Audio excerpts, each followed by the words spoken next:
Good morning, good afternoon. Thank you for joining us. My name is Matthew Bay. I am a senior analyst here at RANE, and with me today is one of our Asia Pacific analysts, and one who focuses on quite a bit on North and South Korea, Scott Cartus. Scott, how are you doing? Good. How you doing, Matthew? Yeah, so Scott, I know that the two of us, we've been working very closely on kind of scenario planning around North Korea and some of its missile activity and things like that. But it's becoming timely as we are seeing right now, an intensification of tests that North Korea has done in recent days. Can you just walk us through kind of what we've seen over the last couple of weeks?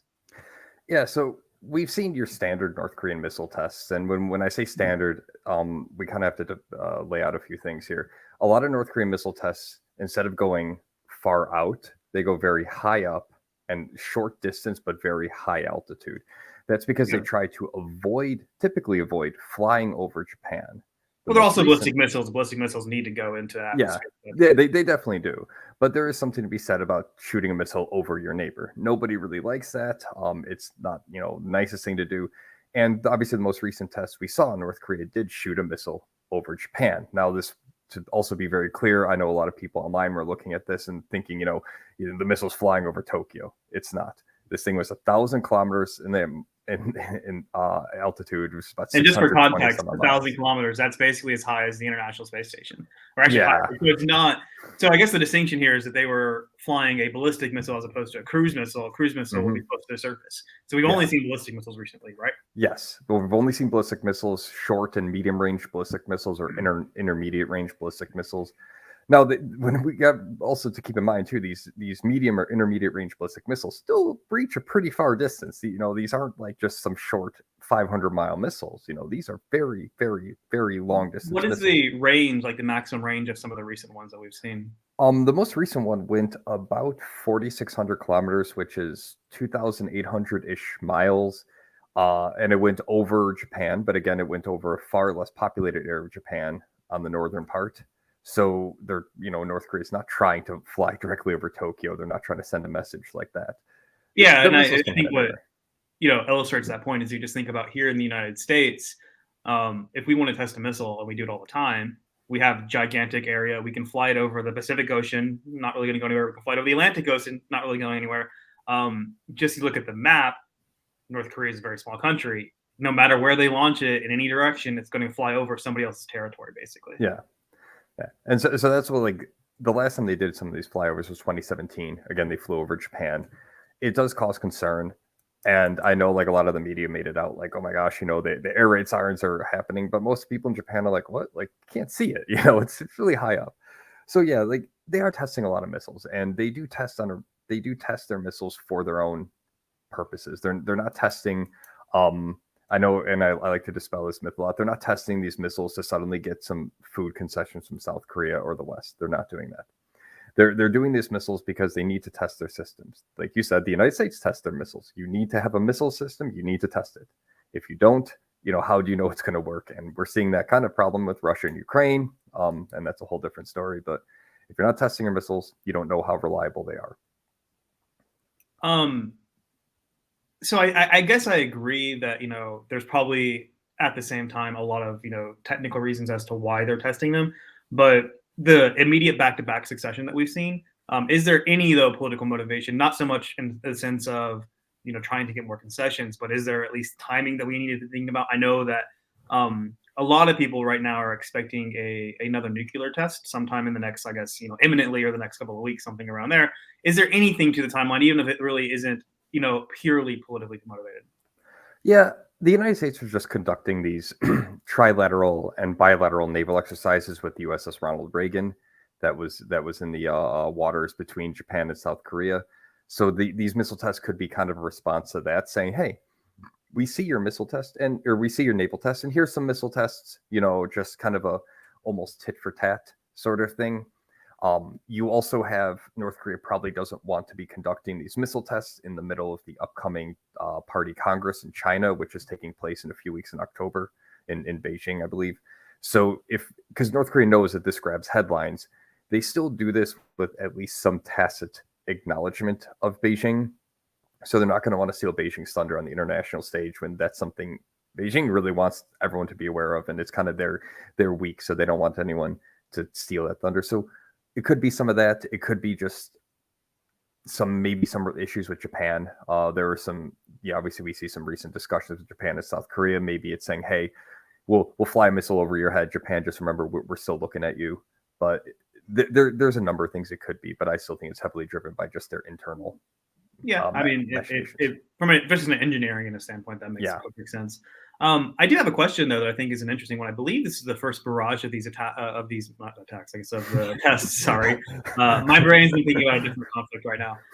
But it's the first one that we've seen, I think, under the new administration when it took over, I believe in May. Correct me if I'm wrong. Yeah, I want to say he took over May off the top of my head. He's been in office like just 3. So have we seen any different reaction from South Korea to the barrage than we normally would see?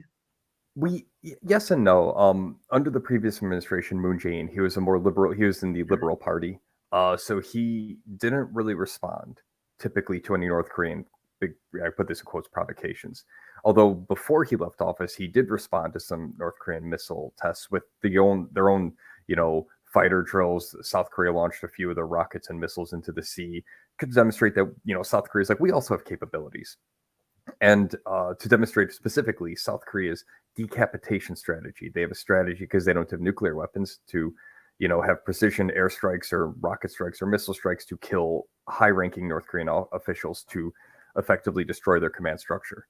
Well, I mean, the U.S. in that kind of scenario would respond on their behalf, though, right? Yeah, well, it's supposed to. So hopefully, hopefully we don't reach that stage. Let's be honest here. But then you do have then when Moon left, then you had Yoon come in, and yeah, Yoon did respond. I should say the Yoon's administration and the South Korean military and U.S. responded with their own missile tests. They launched 4 ATACMS into the waters. These are just kind of long-range rocket artilleries. And South Korea did launch their own homegrown Hyunmoo-2 rocket, which actually blew up shortly after launch. And to be very clear on that, South Korean authorities do not think it's sabotaged. They don't think it was, malicious actors. It seems to be just an error that was in the flight pattern or launching or whatever it was. Details haven't come out. Missiles, especially when they're newly developed, they always, in any kind of a rocket system, there's always a high risk of failure. So that's to be expected, to be honest. Just anybody who's watching, if you do have any questions, please send them our way. We'll make sure that Scott's ready to answer those. Another thing in terms of the reaction, how has the U.S. reacted in terms of both? Are we talking about new sanctions, anything like that that's been proposed? Yeah, the United States issued 3 sanctions against 3 different companies. One company is registered in Singapore, one company is registered in Taiwan, and another company is registered in the Marshall Islands. These are shipping companies that supposedly engaged in ship-to-ship transfers with North Korean vessels as a means to evade sanctions. As we know, North Korea is like the most heavily sanctioned nation on the planet. Pretty much you just can't do most business with them.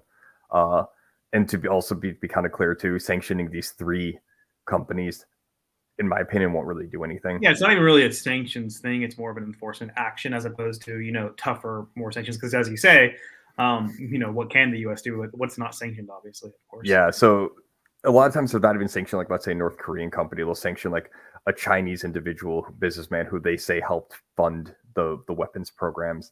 A lot of these sanctions have to be unilateral because China and Russia recently in the UN Security Council have been voting against any UN Security Council sanctions or resolutions against North Korea. So the US is responding like that. Yeah, and as I go around the map, I guess the one country I really haven't talked about in terms of how they're responding is China. Obviously, China has a very close relationship with the Kim government. Not something like a control relationship or anything like that, of course. But given some of the criticism that, not really open criticism, I guess would be the way to frame it, but some of the, should I say, not supportive comments that some Chinese officials have made against some of the stuff that Russia has been doing in Ukraine recently, it seems like China would want to urge restraint when it comes to what North Korea is doing right now. Is that kind of what you anticipate, or do you have a different opinion?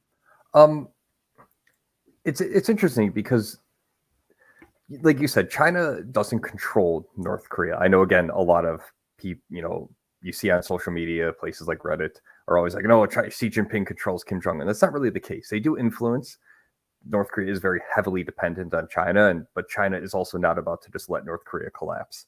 That'd be worse. So I don't know if China's necessarily going to urge restraint in their weapons development program. If anything, they just don't want it to go, just don't go wild with it. Keep a focused development. Don't just throw missiles off willy-nilly, and obviously don't do it during our party Congress. Yeah, and maybe don't test the nuke, especially as Putin is threatening nukes.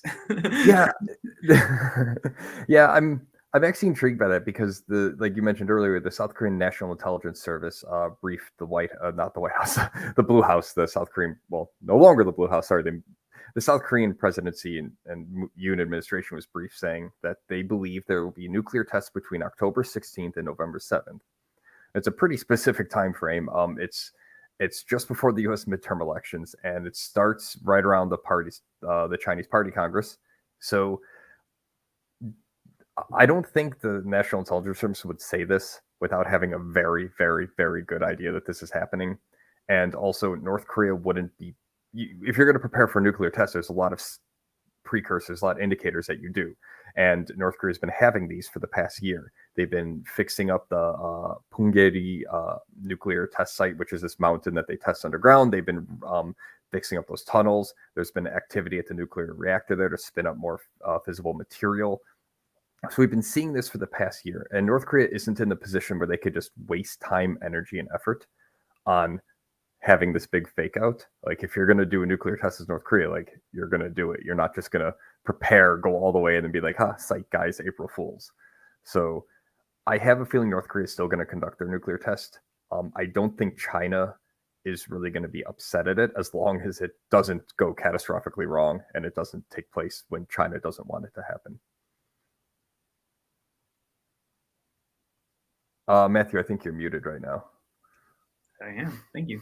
The next thing I wanted to ask about was what is the status of diplomacy between the U.S. and North Korea? I mean, it seems to on my end that it's been basically dormant since President Trump left office. And to be clear, the last couple of years of President Trump, since he went and visited and stepped over into North Korea by like a foot. But what is the status of that? Do we have any possible pathways to go back to that, especially under the Biden administration, or is that just not really realistic?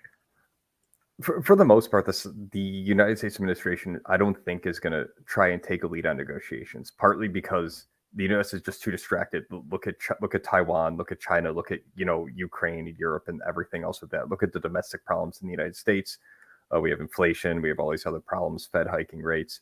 So there's a lot of stuff that the Biden administration is more concerned about, in my opinion. And I believe I don't think we're going to see a change. I think especially South Koreans don't want the United States to lead any negotiations.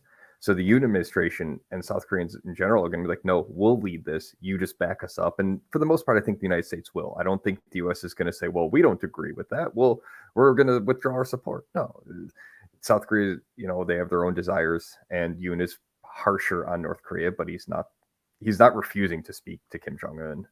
So.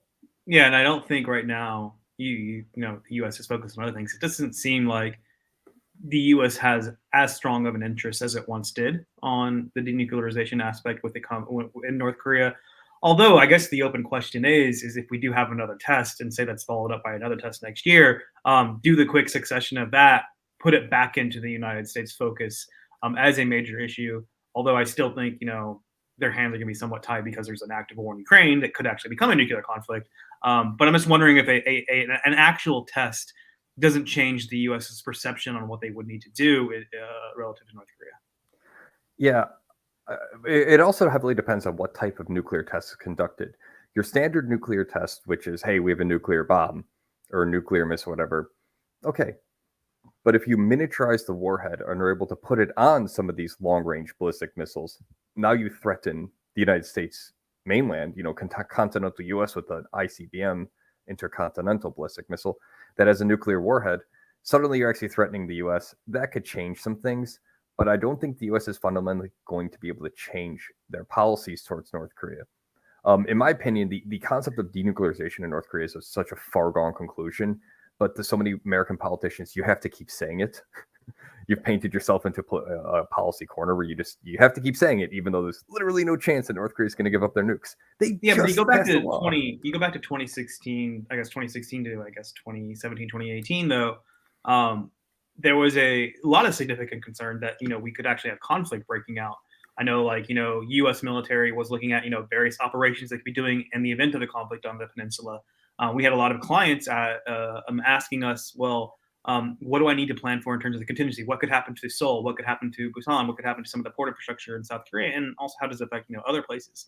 Um, Even if we don't anticipate, an escalation or a nuclear strike or something like that on the U.S., of course, it might be something that a lot of companies will be asking themselves again if we get to a pathway where there is more escalation, even in the rhetoric, because of these tests. If we, that lull that was under, the part of the Trump administration is going to be gone, once the second that happens, basically. So given that nowadays a lot of organizations are very intense on geopolitical risks, they looked at, well, Ukraine actually became a conflict. A lot of people, as you are well aware of, have been asking us about Taiwan. Will they be asking us again about North Korea? And it might be it's because their fears are overblown or whatever the reasons may be. When you compare it to these other three conflict theaters, especially I guess Taiwan, because that's not the one that's not an active war. Which one do you think is actually a bigger risk for companies that say are exposed to both South Korea? Say they have a plant that's in Seoul or Busan or some other city, but they also have operations in New Taipei. Which one should they be more concerned about? As a going forward. My gut would say to be more concerned about Taiwan. I think there's a lot of reasons why. North Korea, for all of their bluster, the regime is interested in regime stability and continuity. The Kim family, Kim Jong-un, Kim Yo-jong, him and his sister, they don't want to start a war because they recognize a war that they start, China may not necessarily back them up. And if it was just a war between only South Korea and only North Korea, no one else getting involved, kind of It's not realistic, though. Well, like I said, there's a lot of ifs in that. It's not realistic because they attack South Korea. You have 28,500 United States troops stationed in South Korea in various bases. I think Camp Humphreys is still there, Camp Stanley maybe. They're down in Pyeongtaek now. They're moving out of the Itaewon area base. Sorry, that's where I used to live, near the Itaewon base. So it was, or Yongsan base, I should say, the Itaewon area. Now they're in Pyeongtaek, south of Seoul. At any rate, you have these soldiers, and they're going to be drawn into the conflict. That's why they're there. And so North Korea recognizes this. And I think it is extremely unlikely for North Korea to take a step to conduct an offensive attack, because that would result in, everyone saying, well, North Korea, now we have to fight you. And China, that I'm pretty sure China would not be okay with. China doesn't want North Korea to start anything. Yeah, so, and I think go. Oh, go on. Yeah. Honestly, I think what's the difference between, I think we both agree that a conflict in Taiwan and a conflict on the Korean Peninsula are both very unlikely scenarios, at least for the next a few years. What I think is very different about the two operating environments is that in Korea, while yes, you face some level of cyber risk from Lazarus Group and other cyber actors and things like that, it's not the same degree of the short of conflict options that China has against Taiwan that North Korea has against South Korea. For example, what we saw right after Speaker Pelosi's visit was basically a soft blockade where China was doing a bunch of military actions, just off the coast, outside of territorial waters that Taiwan claims, of a lot of the ports. So that's kind of like raising shipping costs. North Korea really doesn't have those kinds of options to the same degree that aren't actual hard power, like occasional border shelling that we used to see, things like that. So I think it's these other short of war risks that make Taiwan a lot more complicated for companies than South Korea. And that's what I think, if we are in the future going to be getting questions asking about the comparison or the risks to North Korea, there really isn't that big of a delta between now and the risky, or sorry, there isn't a lot in between of what could happen that isn't already happening in terms of what is the pathway to conflict with North Korea and South Korea. It's no, you're in a war, or the risk is more or less what it is now. Whereas there's a lot bigger of a gradient when it comes to short of conflict actions in Taiwan. Yeah. And in my opinion, too, like the situation between Taiwan and North Korea is still slightly different. Yes, South Korea and North Korea are still technically at war. They didn't sign the ceasefire. But for the most part, like, everyone's kind of just accepted the current status quo. China has never said that they were going to give up Taiwan. And the way I look at it is China still considers it to be a domestic issue. Taiwan has lost a few supporters in the international community. North Korea doesn't really have that many, but you know, We've got Russia and China. yeah, they got Russia, China. But in general, like the situation is just slightly different. I think the international community is obviously very concerned about innovation in Taiwan because they have a lot of, trade these chips, chipsets. Obviously, their trade with China is a big problem, so everyone's worried about this. You can't lose one of your biggest trading partners. No one has a trading with North Korea, really. But again, it's just the situation is North Korea is not likely to conduct an offensive action because they just can't. China is more likely. I'm not saying they will. I'm just saying they're more likely than North Korea, which isn't saying much necessarily. Yeah. So Scott, I know we've been speaking for about 20 minutes now. Did you have anything else that you wanted to hit? I know we've hit quite a bit, honestly. No, I mean, I just think because I think it's funny because I watch social media a lot and I see a lot of discussions about North Korea and I kind of laugh at how very wrong they really are. So I have to refrain from commenting. But I think we're going to watch this upcoming North Korean supposed nuclear test. We're going to see what happens with it. What does it mean? Do they have a miniaturized warhead? Do they just have a standard nuclear test? Do they conduct a nuclear test? Maybe the spy agency is wrong. I highly doubt that, but or maybe they just delay it until after. It seems to me like the more likely timing would be after the stuff in China, so it'll be closer to, I guess, late or early November. Just my 2 cents. I was thinking it's definitely going to be after the Party Congress, but before the U.S. midterm elections, because North Korea is very aware of the international community. They're not cut off. They know what's going on in the world. At least the leadership does. So they would use something like this to see if they can mess with elections. However, it could. I don't really know how the Biden administration will respond. Really, I'll be intrigued to see how they will respond. Mm-hmm. We'll see what happens. And I don't think American voters will be responding that much, to be honest. Yeah, I think it's just like if the Biden administration says, "Oh no, we're fine. Yeah, Kim Jong Un, be friends," that would lose a lot of votes. But other than that, no, we'll send Dennis Rodman. We'll be fine. With that, thank you for joining us. Thank you, Scott, for joining as well. If you'd like to have more of our analysis or see what Scott and I are producing on various topics, please visit ranenetwork.com. That is RANE network.com. So it's not RANE, RAIN, it's RANE, RANE. Thank you. Thank you.